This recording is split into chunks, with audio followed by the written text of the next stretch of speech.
Quiero hablar de frente a la sociedad mexicana y decirles que ejercer un derecho nunca puede ser corrupción.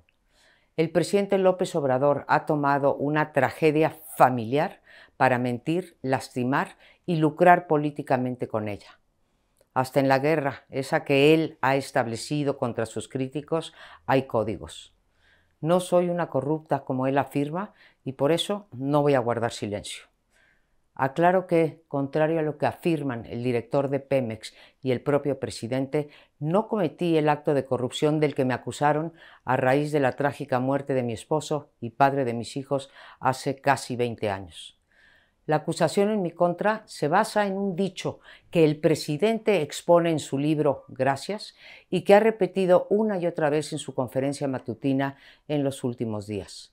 La señora Casar, y cito textualmente, se entrevistó con el procurador Bernardo Batis para pedirle que cambiara el acta, modificándolo de suicidio por accidente, porque de esa manera podía cobrar el seguro y recibir de Pemex una pensión vitalicia y ayuda para la educación de sus hijos hasta que cumplieran 25 años.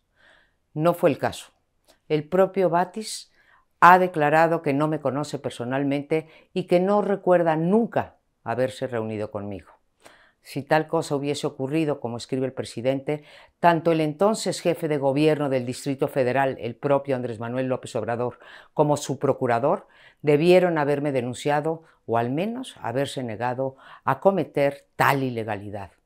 Despejada esa mentira, ahora ya no me acusan de haber pedido la alteración de un documento oficial, sino de cobrar la pensión de viudez.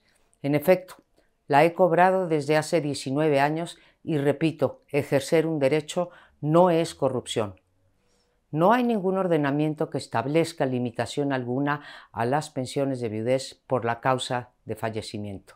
Lo que sí es una violación a la legalidad es acusar a una ciudadana en la mañanera en lugar de hacerlo por las vías institucionales y posteriormente publicar en el sitio oficial del gobierno documentos con información personal mía y de mis hijos que ni siquiera tienen que ver con sus acusaciones.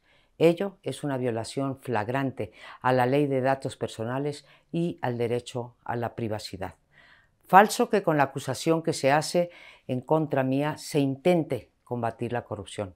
El presidente prefirió la hoguera mediática sin pruebas que los cauces legales. Sí, el presidente. Repito, con un caso particularmente doloroso, trataron de desprestigiarnos y amedrentarnos a mí, a mi familia y a Mexicanos contra la corrupción y la impunidad. ¿Por qué? Porque hemos denunciado con evidencia en la mano cientos de actos de corrupción sin importar quién los haya cometido. Eso nos ha hecho incómodos al gobierno anterior y a este también. La conducta del presidente revela algo mucho más grave, algo que debería preocuparnos a todas las mexicanas y mexicanos, el abuso de poder y la persecución política contra quienes nos atrevemos a vigilar las acciones de los gobiernos y a ejercer la libertad de expresión, esa que ha tratado durante todo el sexenio de inhibir.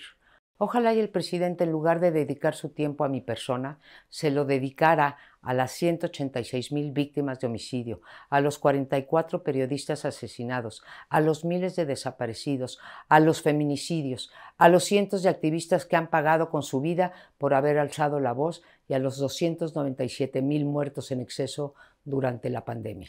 Quiero ser muy clara con este mensaje a la ciudadanía, pero también al presidente.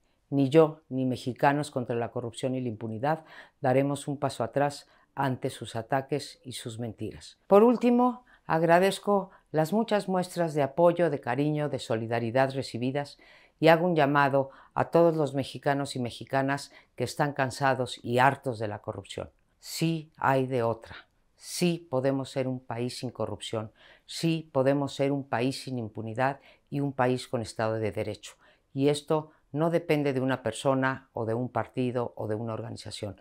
Depende de todas y todos nosotros. No daremos ni un paso atrás. Sabemos que México nos necesita.